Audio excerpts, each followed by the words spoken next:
thank you to all the organizers of this weekend. It's really great to be here, really wonderful. So just to begin with my institution's land recognition, the Ryerson Image Center in Toronto, Canada, at Ryerson University where I work, is located in the Dish with One Spoon territory. And the Dish with One Spoon is a treaty between the Anishinaabe, the Mississaugas, and the Haudenosaunee that bound them to share the territory and protect the land. So, in the summer of 1954, American photographer Berenice Abbott packed her photographic equipment into a car, along with all the provisions necessary for an extended trip, and she hit the road. She began her journey in late June, and together with her assistant Damon Gadd, photographed until late September, covering the territory along U.S. Route 1 from Fort Kent, Maine, at the Canadian border in the north, to Key West, Florida in the south. Meant to be viewed in its entirety, Abbott's project was a comment on the potential homogenizing effects the new interstate highway system would have on communities along America's old roads. That same summer, British-born Canadian photographer Rosemary Gilliat set out on her own road trip. Together with her three friends, Audrey James, Anna Brown, and Helen Salkeld, Gilliat embarked on a 5-week east-west trek across the Trans-Canada Highway, between Ottawa and leaving Ottawa on January 31st and returning on September 5th. Although the Trans-Canada Highway did not open until 1962 and was not completed until 71, Gilliat was obsessed with seeing and photographing as much of Canada as possible after emigrating.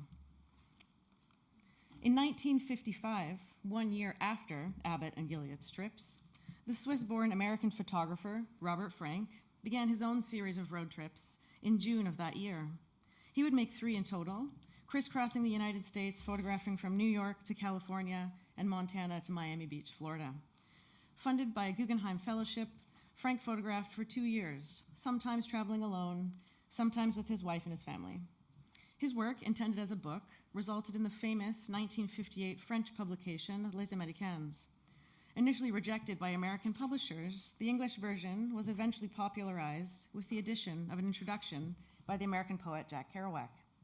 The resulting photographs and book were considered a kind of poetry in pictures, eventually made it a classic product of the Beat generation. If, as David Campany suggests in the introductory essay to his 2014 book, The Open Road, Photography and the American Road Trip, Robert Frank was, quote, the right photographer at the right time and place, end quote, then what made Abbott and Gilliat the right photographers at the wrong time and place? In other words, what circumstances and structures were at play and in place that would eventually usher Frank's work into the limelight and leave Abbott and Gilliat's work in the shadows? Further, why does this continue to be the case as recently as 2014, when Aperture published Campany's book, a lengthy compendium of photographic projects featuring the American Road that predictably begins in 1955 with Frank's project and only briefly mentions Abbott's US 1 in the introduction, never mind failing to mention Gilliat. The questions that this conference asks, how do women work and what role does gender play in photographic practice, might imply that women's photographic work is clearly or essentially differentiated from work by those of another gender. In this paper, I contend that perhaps the most important indicator of gender difference in photographic practice is related more to knowing about some pictures on the one hand, through the mechanisms by which they are seen, namely the publication of books, the mounting of exhibitions, and writing, etc., and not knowing about other pictures on the other hand. In other words, the discursive field in which photographers are made floats some work, while that of others sinks. And it is this discursive field this paper grapples with in attempting to understand what the gender dimensions of photographic work might be. This paper therefore looks to the road work of Berenice Abbott, Rosemary Gilliat, and Robert Frank as a comparative case studies to think through the gender dimensions of seeing and recognizing the cultural currency of the road trip photo series as it played out in North America in the 1950s, suggesting at the same time that its reverberations can still be felt today. Yet, like all papers of this length, there are numerous issues that time will not permit me to address. I will not have time to address, as Campany briefly does, the notion of photography's mobility vis-a-vis the shift from cumbersome glass plate technology to roll film and the handheld camera invented and marketed by the Kodak company beginning in 1888, an invention that goes together with the development of the automobile.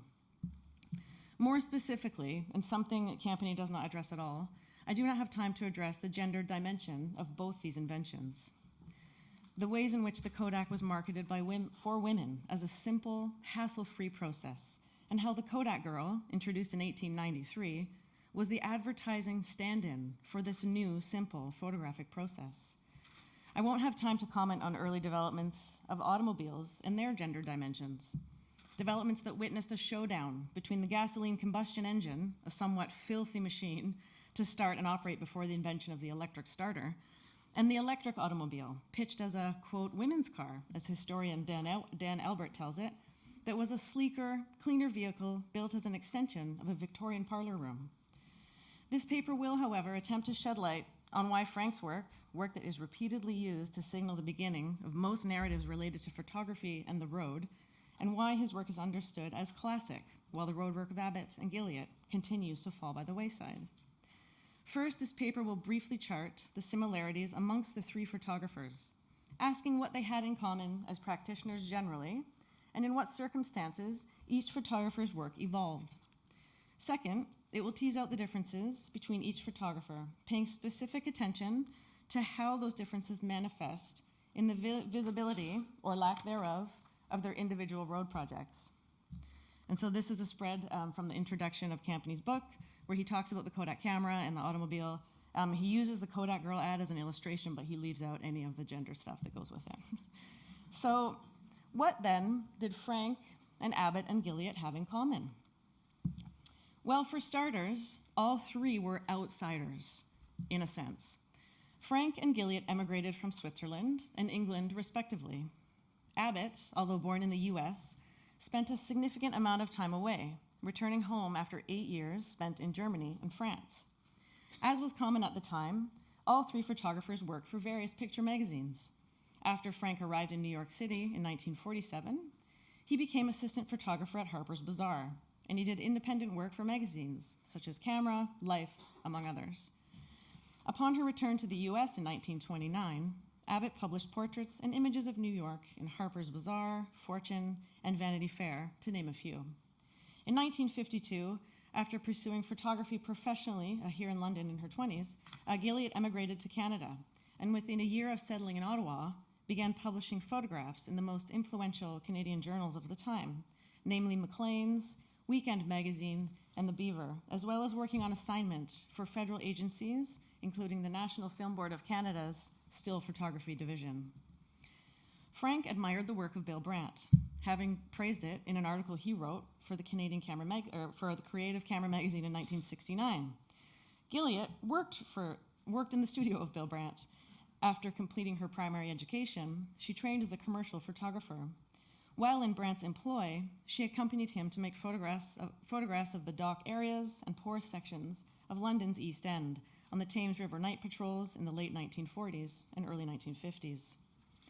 Brandt spent most of his boyhood in Europe before returning to London in 1931.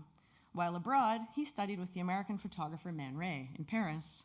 The same photographer Abbott worked as an assistant for between 1923 and 1926, after which she opened her own portrait studio before returning to New York. I am stating all of this to underscore that by the time all three photographers' road trip projects were underway, they had already been moving in the same circles and were deeply immersed in the photographic culture that circulated between England, France, and North America. And indeed, all three photographers' road trip projects represent a sustained effort to utilize, as an organizing principle, the increased mobility the automobile provided. All three sought to capture and attempt to reveal, through photographs, something of their respective countries by presenting a cross-section of it. So then what were the differences, then, that spurred an eventual legacy for Frank's work, but not Abbott's or Gilliat's? Well, for starters, Gilliat emigrated to Canada unmarried and alone. She had already established herself as an accomplished photographer prior to her arrival, but once landed, was continually disappointed by Canadian artists busy imitating their European forerunners. So she quickly immersed herself in the landscape and the people of her new home, traveling extensively and seeking to visualize and articulate what defined Canadian identity. In a 1957 article in Weekend magazine titled "This Weekend and Next, Rosemary Travels," Gilliat is pictured with her camera rested on a rock, camera pointed outside the frame, poised to make an exposure. The caption underneath the picture reads, quote, "Rosemary Gilliat, she gets around." As scholar Danielle Siemens has stated, the caption directly references Gilliat's world travels, but the colloquial phrase also alludes to a women's promiscuity, underscoring Gilliat's gender and social status as a single woman.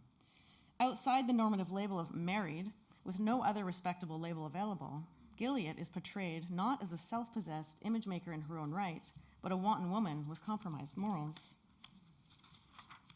Unlike Gilliat, Frank was a married man who was aligned with the beat poets and the abstract expressionists that comprised the art and cultural milieu of New York City in 1950s Cold War.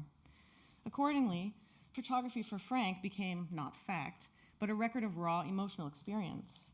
After securing his Guggenheim funds for a project, might I add, that was primarily conceived by American photographer and friend Walker Evans, who not only suggested he make a trip across America to photograph, but rewrote and expanded his application for him, Frank embraced the working methods he admired in the beats and abstract expressionists. His work became, according to curator Sarah Greenow, quote, looser, more casual, even gestural, and all about movement. And of course, the poets and painters Frank was associating himself with were part of the first American visual art movement to dominate the international scene. And indeed, abstract expressionism was being used by the US government to promote, as historian Serge Gilbeau states, quote, the American way of life, to combat the spread of communism in Europe. But many artists, Gilbeau stresses, refused to participate in political discourse, trying to isolate themselves by emphasizing their individuality. Yet they were easily co-opted by American liberalism, which viewed the artist's individualism, that alienated male outsider, as an excellent weapon with which to combat Soviet authoritarianism. Situated thus, the freedom that these artists exercised in taking this up was viewed as a valid endeavor.